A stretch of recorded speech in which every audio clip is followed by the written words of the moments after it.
My best friend smiled at me and said, "You like kids, right? Help get rid of one for me." What do you mean get rid of one? I gasped. My best friend Audrey waved her hand around dismissively. I meant like distract Kurt's little brother for me. Kurt was the new guy Audrey had been obsessing over since he moved here. And honestly, I get it. He had that cool guitar guy vibe going on that made him look like he was a missing member of One Direction. And Audrey wasn't the only girl chasing after him. The thing was, no one could get close because of his 12-year-old brother Joey. Wherever Kurt went, Joey was there. Audrey reached out and held my hands tightly, fluttering her eyes at me. "Please, I just need you to babysit the little brat, so I can have a chance to be alone with Kurt." I couldn't say no. Audrey had been there for me during my last breakup. This was nothing. Babysitting Joey? Easy. It only became a problem when Kurt started to look for me too. Audrey was practically bouncing with excitement when I showed up at Kurt's apartment to pick up Joey. Unfortunately, he was not a happy camper. He pouted the entire ride on the way to the arcade, and when we arrived, all he'd say was, "I want my brother back." But I wasn't ready to give up on him. I held up my Dave & Buster's card and grinned. "All right, if you can beat me in any game, we'll go home." Suddenly, he was alive, putting his full effort into each game. But what he didn't know was that I basically grew up in the arcade. "No way," he gasped after handing him another defeat in Guitar Hero. I patted his back. "Sorry, kid. You'll need another 10 years before you can beat me." He smiled at me, finally warming up. "I like you. People only play with me because they like my brother. Even the kids at school think I'm annoying." I paused. "Joey, you're not annoying," I told him. "No, it's okay.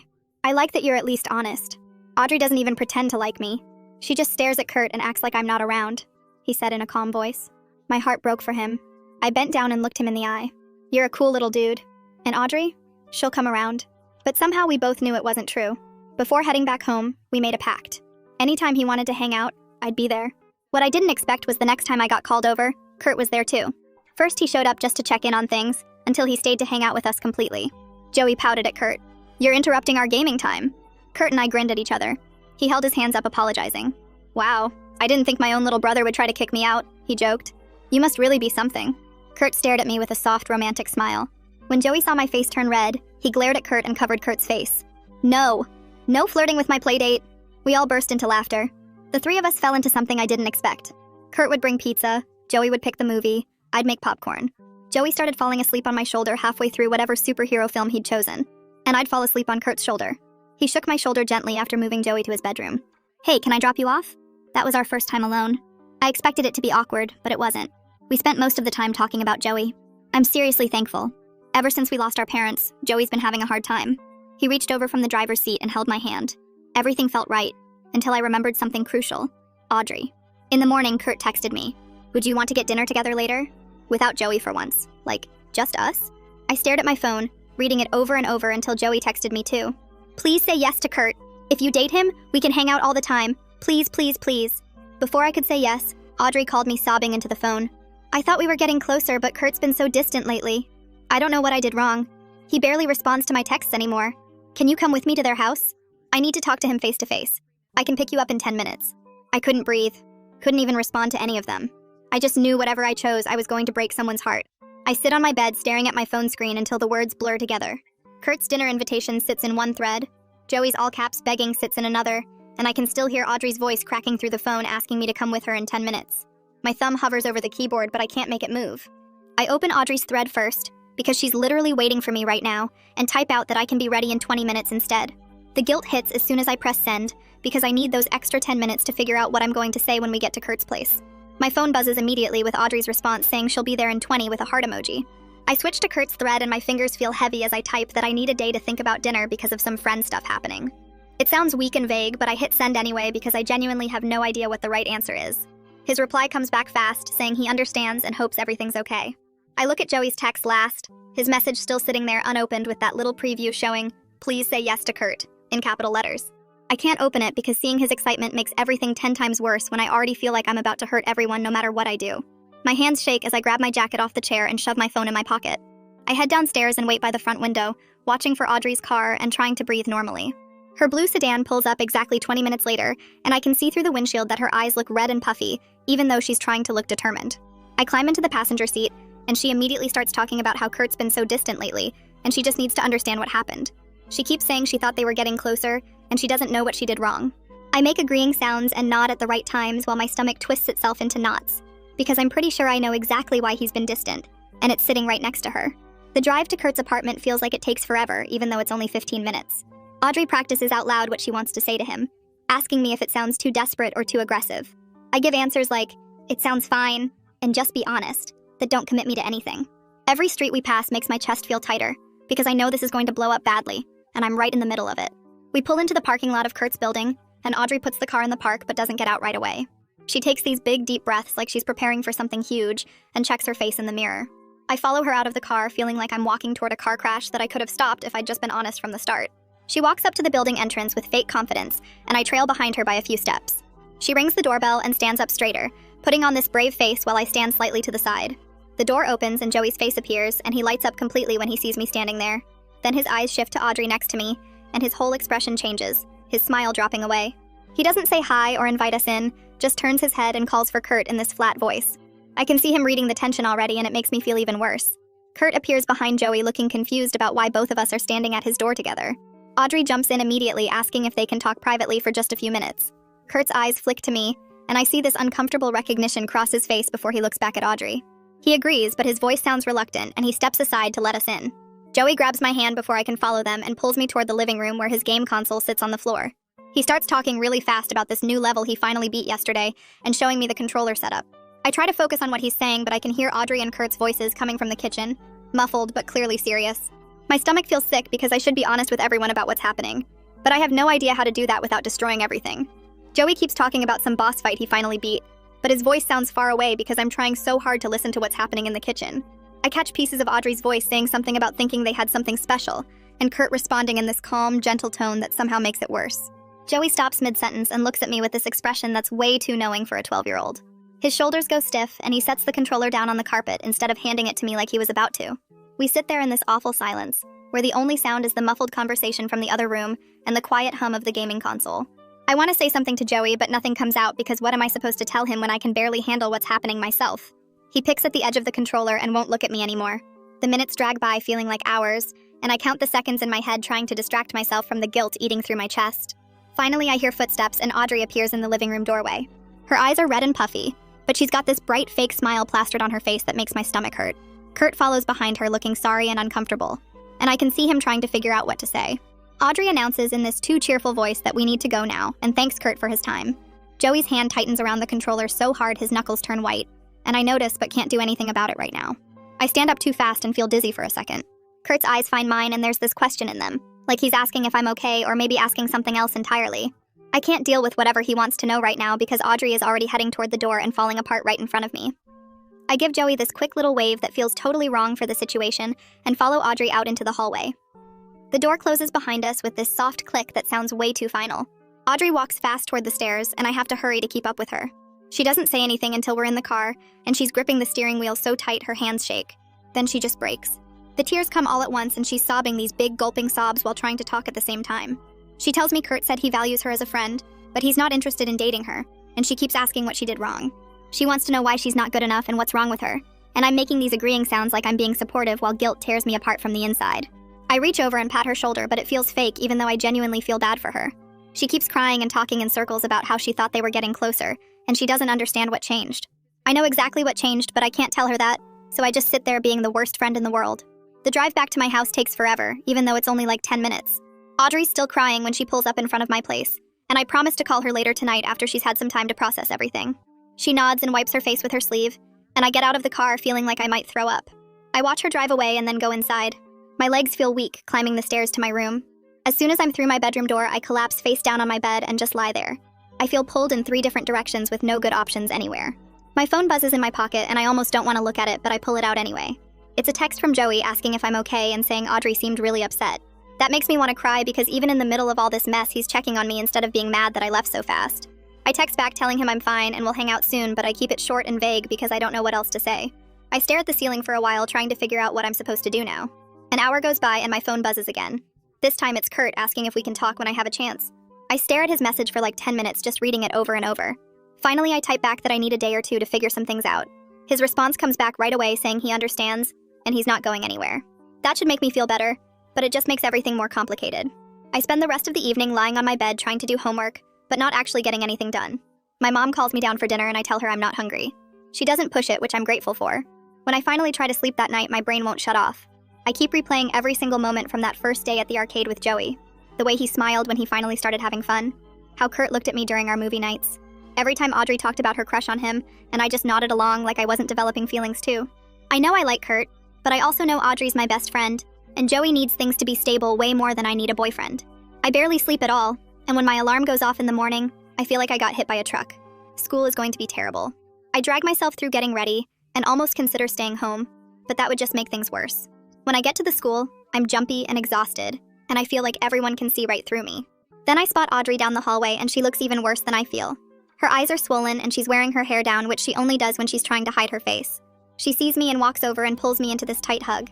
She thanks me for being there yesterday and says she doesn't know what she'd do without me as her friend. I hug her back and feel like the absolute worst person alive.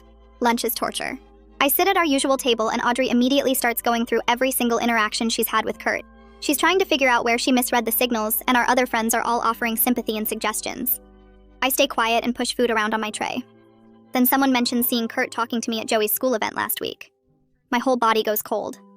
Audrey's expression does this weird shift like something just clicked in her head, but then she forces this smile and says something about how nice it is that I'm helping with Joey. The smile doesn't reach her eyes though, and I know she's starting to put pieces together. The rest of lunch drags on forever, and I barely touch my food. My hands feel shaky every time I pick up my fork. When the bell finally rings, I grab my stuff and head to my next class in a daze. The afternoon classes blur together because I can't focus on anything the teachers are saying. My notebook fills up with random doodles instead of actual notes. After the final bell rings, I walk out of my last class and find my feet carrying me toward the counseling office without really deciding to go there.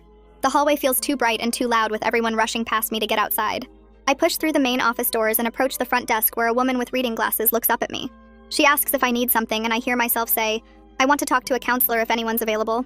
She checks her computer screen and tells me Marcella Holland has an opening right now if I want to go in. I hesitate for maybe 3 seconds before nodding, and she points me toward a door down the hall. I knock twice and a voice tells me to come in.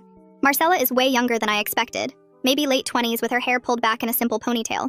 She has this calm way of looking at me that doesn't feel like she's judging anything. She gestures to a chair across from her desk, and I sit down gripping my backpack straps. She asks what brings me in today, and I start talking about stress with balancing friend stuff in school. The words come out stiff and rehearsed like I'm reading from a script. She nods along and asks a few questions about my classes and my friends. I give vague answers that don't really mean anything. Then she asks if there's something specific that's been bothering me lately, and suddenly my throat gets tight. I try to keep talking about homework and tests, but my voice cracks. Before I can stop myself, I'm crying, and the whole story comes tumbling out about Audrey and Kurt and Joey. I grab tissues from the box on her desk and wipe my face while explaining how I was supposed to babysit Joey so Audrey could get close to Kurt. But then I started having feelings too. The words keep coming faster, and I tell her about movie nights and Kurt asking me to dinner and Audrey crying on the phone. Marcella doesn't interrupt at all, just sits there listening with her hands folded on the desk. When I finally run out of words, she waits a few seconds before speaking. She asks me what I actually want versus what I think I should want. The question catches me completely off guard because nobody else has asked me that. Everyone just assumes I should pick Audrey's feelings over mine because she's my best friend. I wipe my eyes again and admit I have feelings for Kurt that feel real and important. But I'm terrified of hurting Audrey, who's been there for me through everything. And I'm worried about Joey getting caught in the middle of adult drama when he already lost his parents. Marcella nods slowly and asks if I think my feelings for Kurt would just disappear if I ignore them. I shake my head because I know they won't. She points out that feelings don't work that way, and pretending they don't exist usually makes things worse. Marcella leans forward slightly and says, "I need to have an honest conversation with Audrey before anything else happens." She explains that the longer I avoid it, the worse the betrayal will feel when Audrey inevitably finds out. And she will find out eventually because these things always come to light. I nod because I know she's right, even though the thought of that conversation makes me want to throw up. Marcella also points out that I can't control Audrey's feelings or her reaction. The only thing I can control is my own honesty and integrity. She asks if I want to be the kind of person who lies to their best friend, or the kind who tells hard truths even when it's scary. I tell her I want to be honest, but I don't know how to start that conversation. She suggests I just ask Audrey to meet up and tell her directly that I've developed feelings for Kurt. No long explanation or justification, just the simple truth, and then let Audrey respond however she needs to. I leave her office 20 minutes later feeling slightly less like I'm drowning. The panic is still there, but now there's also a clear path forward instead of just spinning in circles. I walk to my car in the parking lot and sit in the driver's seat for a few minutes. My phone sits in my lap and I stare at it knowing what I need to do. I open my text with Audrey and type out a message asking if she wants to hang out this weekend. My finger hovers over the send button for a solid minute. Then I close my eyes and hit send before I can change my mind. The message shows as delivered, and I put my phone in the cup holder and drive home. My hands grip the steering wheel too tight the whole way. That evening, I'm trying to do homework in my room when my phone buzzes. I grab it expecting Audrey's response, but it's Joey instead. His text says Jackson's band is playing a small show Friday night and asks if I want to come. He mentions Kurt will be there too with 3 exclamation points. My stomach twists because I know I should say no. I should stay away until I figure things out with Audrey. But I also don't want to disappear from Joey's life when he's already dealing with enough. I type back that I'll be there and immediately feel guilty about it. My phone buzzes again with Joey's response full of happy emojis. Then Audrey texts back saying this weekend works for her and asks what I want to do. I tell her maybe just coffee and talking. She sends back a thumbs up. I put my phone face down on my desk and try to focus on my math homework, but the numbers blur together. Friday arrives way too fast. I spend the whole day at the school feeling jumpy and distracted. After my last class, I drive home and change clothes 3 times before settling on jeans and a plain shirt. The venue is this small place downtown that usually has local bands on weekends. I park a block away and walk over, hearing music already coming from inside. The door guy checks my ID and waves me through. The space is dark and crowded with people standing around talking over the opening band. I scan the room looking for Joey and spot him near the stage. He sees me at the same time and his whole face lights up. He pushes through the crowd and grabs my hand, dragging me toward the stage area. Kurt is over by the side with his guitar, talking to Jackson and the other band members. He looks up and sees us and waves. My chest does this warm thing when he smiles at me. Then the guilt crashes in right after because Audrey should be here instead of me. The opening band finishes and Jackson's band takes the stage. They start setting up their equipment and doing sound checks. Joey bounces on his feet next to me, clearly excited to see his brother perform. The first song starts and I'm surprised by how good they actually are. Jackson has a strong voice and the guitar parts are complex. Kurt plays with complete focus, his fingers moving across the strings without hesitation. The crowd around us starts moving to the music. Joey leans against my side during one of the slower songs. I put my arm around his shoulders without thinking about it. In this moment, I realize how much I've come to care about this kid that has nothing to do with his brother. Joey is funny and sweet, and he deserves people who stick around for him. Not because of Kurt, but because of who Joey is. The set ends and the crowd claps and cheers. Kurt and Jackson pack up their equipment while Joey and I wait near the stage. Jackson spots us and walks over with a huge grin. He says something about the show going well, and then looks at me with this knowing expression. He mentions that Kurt talks about me all the time, then gives me a look that makes my face heat up. Before I can respond, Joey interrupts asking if we can all get pizza because he's starving. Kurt appears behind Jackson and agrees immediately. He catches my eye and smiles in a way that makes my stomach flip. Jackson says he needs to help pack up the van, but we should go ahead. We all head toward the exit together, and I try not to think about how this feels like a date, even though Joey is here as a buffer. The pizza place is busy and loud with people talking over each other. We grab a table in the back corner and order 2 large pizzas. Joey immediately launches into stories about his week at the school and some new game he's playing. He talks with his hands, gesturing wildly as he describes beating a hard level. Kurt and I sit across from each other and our eyes keep meeting over Joey's head. Every glance feels heavy with things we're not saying. Jackson watches us with barely hidden amusement, like he's watching a show. After about 20 minutes, he suddenly announces he needs to head out, making up some excuse about an early morning. He leaves money for his share of the pizza and walks out. Now it's just the 3 of us at the table. Joey doesn't seem to notice the shift, but I definitely do. Kurt's foot accidentally bumps mine under the table and neither of us moves away. The pizza gets cold while Joey talks about some gaming tournament at the school, and Kurt keeps glancing at me with this soft look that makes my chest feel tight. Eventually Joey yawns, and Kurt checks his phone saying they should head home because it's getting late. We walk out to Kurt's car, and Joey climbs in the back seat, still talking about his day. The drive to Joey's place takes about 15 minutes, and I sit in the passenger seat watching streetlights pass by the window. Kurt drops Joey off at their apartment, and Joey waves goodbye to me before running inside. Then it's just the 2 of us, and Kurt pulls back onto the road heading toward my house. The silence feels heavy and different from earlier.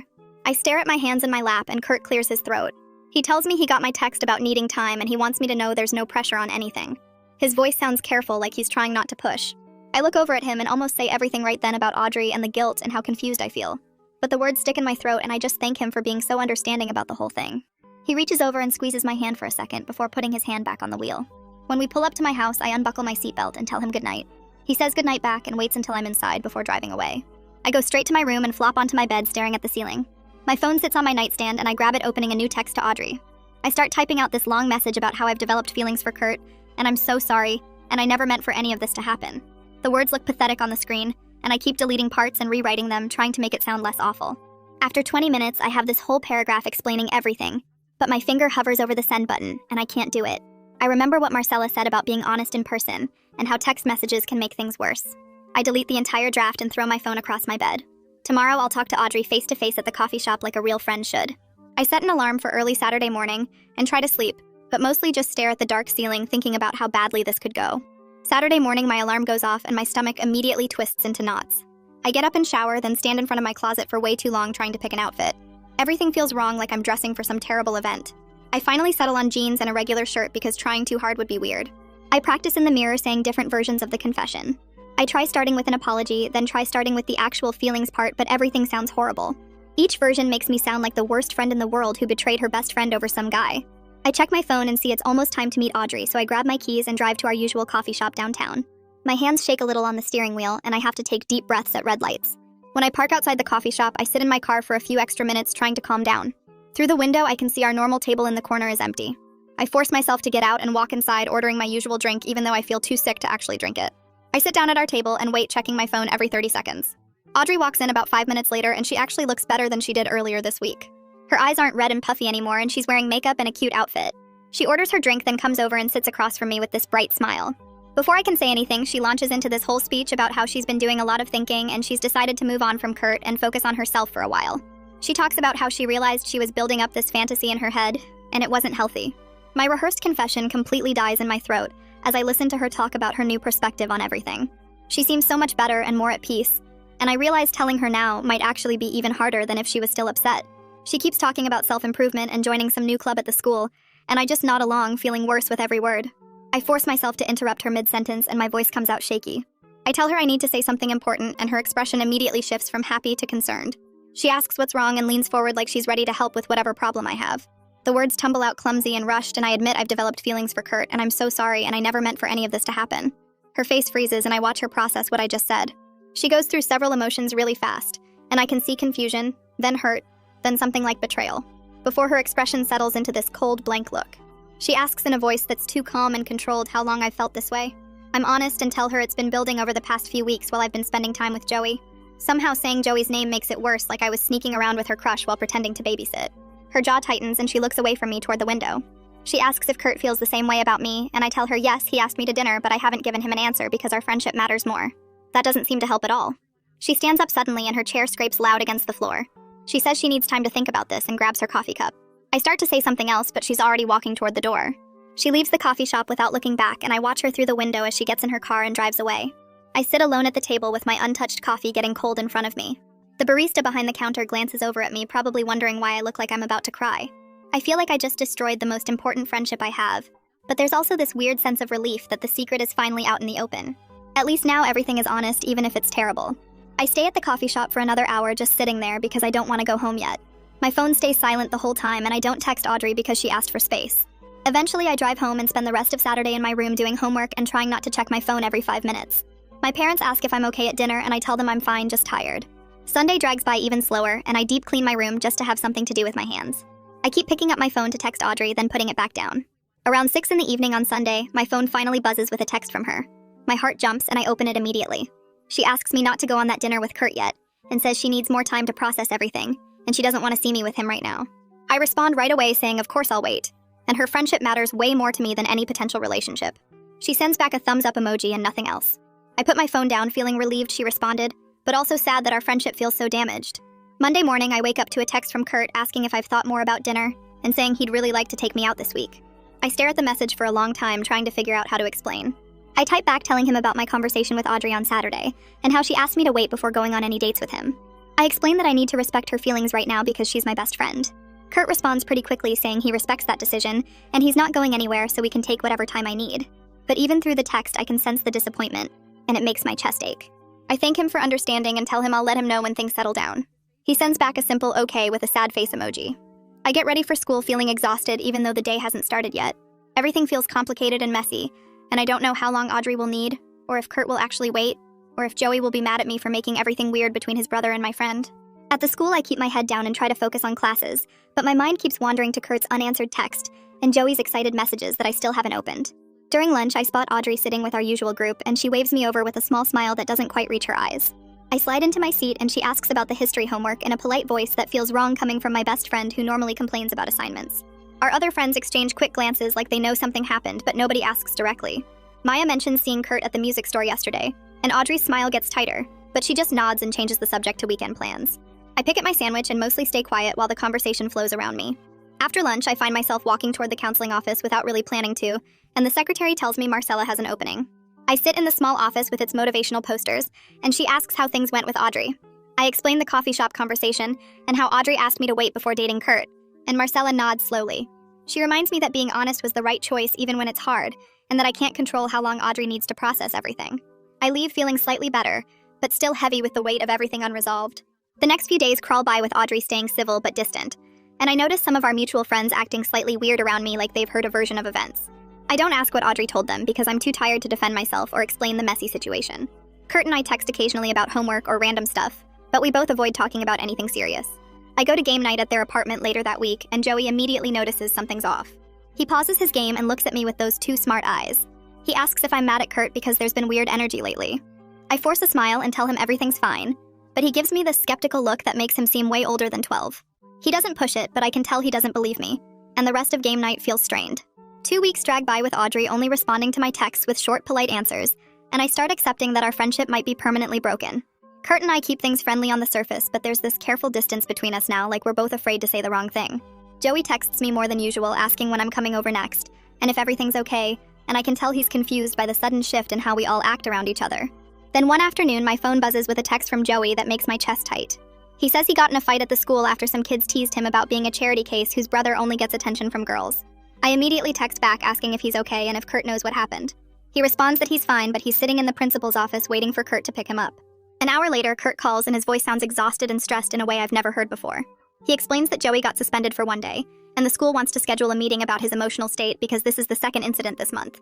He apologizes for bothering me, but says Joey's been asking for me and won't really talk to him about what happened. I tell him I'll come over after school tomorrow, and he thanks me in this quiet, grateful voice that makes my heart hurt. The next day, I drive to their apartment feeling nervous about seeing Joey so upset and not knowing if I can actually help. Kurt opens the door looking like he hasn't slept much, and gestures toward the living room where Joey sits on the couch staring at his hands. I sit down next to him and he barely glances at me, which is so different from his usual excited greetings. Kurt hovers for a minute, then says he'll be in his room if we need anything and leaves us alone. I don't try to make Joey talk right away and instead just sit there with him in the quiet apartment. After what feels like forever, he finally speaks in this flat voice. He says he's tired of people only being nice to him to get close to Kurt, and he thought I was different, but now I'm like everyone else. His words hit me hard because he's not completely wrong, even though my friendship with him became real over time. I take a breath and decide to just be honest with him. I admit that I do have feelings for Kurt, but my friendship with him was never fake, and I've been staying away recently because I'm trying to do the right thing by everyone. He listens without looking at me, and picks at a thread on the couch cushion. Then he asks in this small voice if I'm going to disappear like everyone else does. I promise him I'm not going anywhere, and we can keep having game nights no matter what happens with Kurt. But I also tell him he needs to understand that adult relationships are complicated, and sometimes people need space to figure things out. He finally looks at me and asks if that means I'm not going to date his brother. I admit I don't know yet, and that's the truth. We sit in silence for another minute before Kurt comes back and sits in the chair across from us. The three of us have the most honest conversation we've had with Joey, talking about his fears of being abandoned, and Kurt admitting he's been stressed about balancing being a guardian with trying to have his own life. I mostly listen and realize how much pressure they're both carrying every single day. Joey mentions the kids at the school who pretend to be his friend, but really just want to hang out at his house to see Kurt, and how he never knows who actually likes him. Kurt looks pained and says he wishes he could fix that, but he doesn't know how. I suggest maybe Joey could invite one friend at a time to do stuff away from the apartment, so he can get to know kids without Kurt being part of the equation. Joey considers this and nods slowly like maybe it could work. Kurt reaches over and squeezes Joey's shoulder and tells him he's sorry things have been so hard lately. Joey shrugs but leans into the touch, and I can see some of the tension leave his body. We order pizza and watch a movie together, and things feel almost normal again, even though nothing is really resolved. That night, I sit on my bed staring at my phone trying to figure out what to say to Audrey about Joey. I type and delete like 5 different messages before settling on something simple, explaining what happened with the fight at the school and how Joey's been struggling with feeling used by people. I hit send, not really expecting her to respond because things have been so weird between us lately. My phone buzzes an hour later and I almost drop it when I see Audrey's name pop up. She asks if Joey's okay and says she's sorry he's going through that, which honestly surprises me because I thought she'd either ignore the message or maybe just send back something short. We end up exchanging a few more texts that actually feel kind of normal for the first time in weeks. She admits she's been thinking a lot about everything that happened, and she knows she overreacted to some stuff. Then she asks if we can meet up again soon to actually talk face to face instead of her just running away like last time. I respond immediately saying yes and suggesting this weekend. My fingers moving faster than my brain because I'm so relieved she wants to try. We agree on Saturday afternoon at the coffee shop near school. The rest of the week drags by with me constantly checking my phone and second-guessing what I'm going to say when we meet. Saturday morning, I change my outfit like 3 times before settling on jeans and a hoodie because I don't want to look like I'm trying too hard. I get to the coffee shop 10 minutes early and order my usual drink, then sit at a corner table nervously tearing a napkin into tiny pieces. Audrey walks in looking tired but more calm than the last time I saw her, and she gives me a small wave before ordering her drink. She sits down across from me and immediately starts apologizing for how she handled everything. She says she built up this whole fantasy about Kurt in her head without really knowing him as a person and watching me actually connect with him, and Joey made her feel like she was replaced. I listen without interrupting because I can tell she needs to get this all out. She admits she was jealous not just of my relationship with Kurt, but also of how easy it seemed for me to bond with Joey when she could never figure out how to talk to him. I apologize again for not being honest sooner and for the way everything happened, telling her I should have said something as soon as I realized my feelings were getting complicated. My voice cracks a little when I say that our friendship means more to me than any guy ever could, and I can see her eyes getting watery too. We both end up crying a little bit right there in the coffee shop with people probably staring at us, but neither of us really cares. Audrey reaches across the table and squeezes my hand, saying she knows our friendship is more important, but she also has to be real that things have changed between us. I nod because she's right, and pretending everything can just go back to normal would be lying to ourselves. She takes a breath and says she needs me to not date Kurt for a while longer, while she fully works through her feelings about everything. I agree, even though I'm not totally sure what a while means, and part of me worries it might be forever. Then she surprises me again by mentioning she's been talking to this guy from her art class, and her face actually lights up a little when she describes him. I ask her more about him and she gets kind of shy, but admits he asked her to work on a project together, and they've been texting a lot. Hearing that makes me feel hopeful that maybe she really is starting to move on instead of just saying she is. Later that day, I text Kurt asking if we can talk, and he calls me back within 5 minutes sounding slightly nervous. I tell him about my conversation with Audrey and how she asked me to wait before we start dating, and there's a long pause on the other end. Kurt finally says he understands, and he respects that I'm trying to do right by my friendship, but he's also honest that he doesn't want to wait forever in some weird limbo situation. We talk for almost an hour about what feels fair to everyone, and eventually we agree to stay friends for now and revisit the possibility of dating in a month. It feels both reasonable and impossibly far away at the same time. Like a month could either fly by or drag on forever depending on how things go. He asks if I'll still come around to hang out with Joey, and I promise him I will because my friendship with Joey exists separately from whatever might happen between us. Before we hang up, he says something about how he thinks I'm worth waiting for, and my face gets hot, even though nobody can see me blushing. The next Thursday, I show up at their apartment for what Joey and I decide will be our official weekly game night. Joey's practically bouncing when he opens the door, immediately pulling me toward the TV where he's already got everything set up. Kurt appears from his room and asks if we want pizza, and Joey yells yes without taking his eyes off the screen. I can feel Kurt watching us for a minute before he heads to the kitchen to order food, and the tension from before seems a little less heavy. Over the next few weeks, we fall into a pattern where Thursdays are just me and Joey, and sometimes Kurt joins us for the last hour, but mostly he gives us space. Joey starts opening up more about school and his friends, mentioning this one kid who actually seems to like hanging out with him for real and not because of Kurt. I suggest maybe inviting that kid over sometime when Kurt's not around, and Joey considers it like it's this revolutionary idea he's never thought of before. 2 weeks after my talk with Kurt, I get called down to the counseling office, and Marcella is waiting with her usual calm expression. She asks how things have been going, and I fill her in on the progress with Audrey and the agreement Kurt and I made about waiting. Marcella nods and says it sounds like I'm handling a really difficult situation with a lot of thought and care for everyone involved. Then she reminds me that I can't control whether everyone ends up happy, and I need to make choices that match my own values too, not just what keeps other people comfortable. I leave her office feeling both validated and slightly guilty, because part of me knows I'm still trying to make everyone else happy, even when it means putting my own feelings on hold. 3 weeks after the coffee shop conversation with Audrey, my phone starts buzzing more regularly with her texts. She sends me a meme about our chemistry teacher, and I send back a GIF, and suddenly we're texting like we used to before everything got complicated.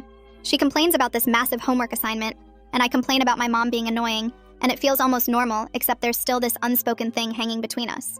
Then one day she texts me that the art class guy asked her out and she said yes, with like 5 exclamation points and a bunch of happy emojis. I respond immediately telling her I'm excited for her and asking her to tell me everything about him. She sends back a long paragraph describing their first date plans, and I can practically hear her voice getting all giddy through the text. Something shifts in my chest reading her messages. Like maybe this is actually going to work out, and we're all going to find our way through this mess. Good. Thursday night, I'm at Joey's apartment for our usual game night when Kurt appears in the doorway and asks if he can talk to me for a minute. Joey makes exaggerated kissy faces until Kurt throws a pillow at him, and I follow Kurt into the kitchen, feeling my heart speed up. He leans against the counter and asks if I've thought any more about us, pointing out that the month we agreed on is almost up. My hands start shaking slightly, so I shove them in my pockets, taking a breath before responding.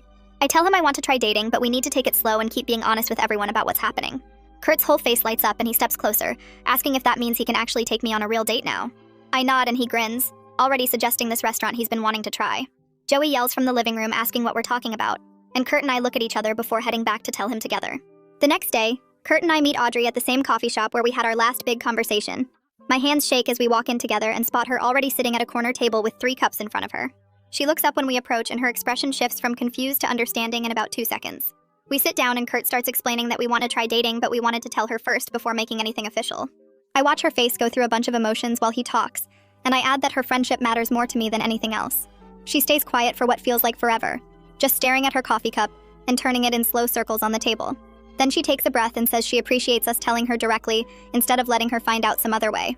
She admits it's still weird, and she's not totally okay with it, but she can accept it as long as I don't expect her to hang out with us as a couple or hear about our relationship stuff. I agree immediately, and Kurt nods, saying that's completely fair. We sit there for a few more minutes, making awkward small talk about homework before Audrey says she needs to get going. She hugs me before leaving, which feels like a good sign, even though the hug is shorter than usual. That evening, Kurt and I go back to his apartment to tell Joey together. He's playing video games when we walk in, and barely glances up until Kurt sits down next to him and pauses the game. Joey makes an annoyed sound and looks between us with suspicion written all over his face. Kurt explains that we're going to try dating, and Joey's immediate reaction is to jump up and cheer, which makes me laugh. But then his expression changes, and he asks what happens if we break up and I have to stop coming over. My chest tightens because it's a valid fear, and I can see real worry in his eyes. I sit down on his other side and promise him that my friendship with him exists completely separate from any relationship with Kurt. Kurt backs me up, saying that even if things don't work out with us, Joey will still have his game nights and hangout time. Joey looks between us skeptically and says we have to pinky swear, which feels very 12-year-old but also kind of perfect. We both stick out our pinkies, and he links them with ours, making us repeat the promise out loud. After that, he unpauses his game and goes back to playing like nothing happened. But I catch him grinning at the screen. Our first official date happens 3 days later at this quiet Italian place Kurt found across town. He picks me up and opens the car door, which makes me roll my eyes but also smile. The restaurant is small with dim lighting and checkered tablecloths, and we get seated in a corner booth away from other people. For the first time since this whole thing started, we can just talk without worrying about Joey overhearing, or Audrey texting, or anyone else's feelings hanging over us. Kurt tells me about his music and his plans after graduation, and I tell him about my college applications and my complicated relationship with my parents. Halfway through dinner, he reaches across the table and takes my hand, and I let him without pulling away. His thumb traces circles on my palm while we talk, and it feels both exciting and right, like something that was worth all the waiting and complicated conversations. When the waiter brings the check, Kurt insists on paying even though I offer to split it. Walking back to the car, he keeps holding my hand, and I realize this is actually happening, and it doesn't feel scary anymore. Over the next few weeks, everything starts settling into a new normal that feels more honest than before. Audrey and I text more regularly again, starting with small things like homework complaints and funny videos. She tells me about her second date with the guy from art class, and I can hear genuine happiness in her messages, instead of the forced excitement she used to have about Kurt. We meet for coffee once without it being weird, and she sets a clear boundary that she doesn't want to hear about my relationship stuff, which I completely respect. Kurt and I figure out how to date while keeping Joey's stability as the main priority, which means some date nights get canceled when Joey needs extra attention. I notice Joey gradually opening up more at the school, and he mentions a kid named Jonathan who actually seems to like hanging out with him for real. One Thursday, he asks if Jonathan can come to game night sometime, and I suggest maybe they could hang out without me there too. The look on his face tells me that's a new concept he's never really considered before. Thursday game night becomes this sacred thing that's just Joey and me every single week, no matter what else is happening. We have our routine now where I show up at 6 with snacks, and he's already got the console set up with whatever game he's been obsessing over that week. Kurt usually brings home pizza around 7 and hangs out with us for a bit before giving us space to finish our gaming session. After Joey goes to do homework around 9, Kurt and I usually watch a movie together on the couch, just talking about our days and making out during the boring parts. One Thursday evening, while Joey's in his room and Kurt and I are watching some action movie, my phone buzzes with a text from Audrey. It's a photo of her and art class guy at some gallery opening, both of them smiling genuinely at the camera. Her message says she thinks this one might actually be different in a good way. I text back that I'm really happy for her, and I mean it completely. Looking at that photo, I realize we all somehow found our way to something better than what we were desperately holding on to before. It's not perfect, and it's definitely not what any of us originally planned, but it's real and honest, and that matters more than the fantasy versions we had in our heads. And there you have it, another masterpiece of mediocrity. If you made it this far, I can't tell if you're loyal or just lost. Either way, subscribe and let's keep making questionable choices together.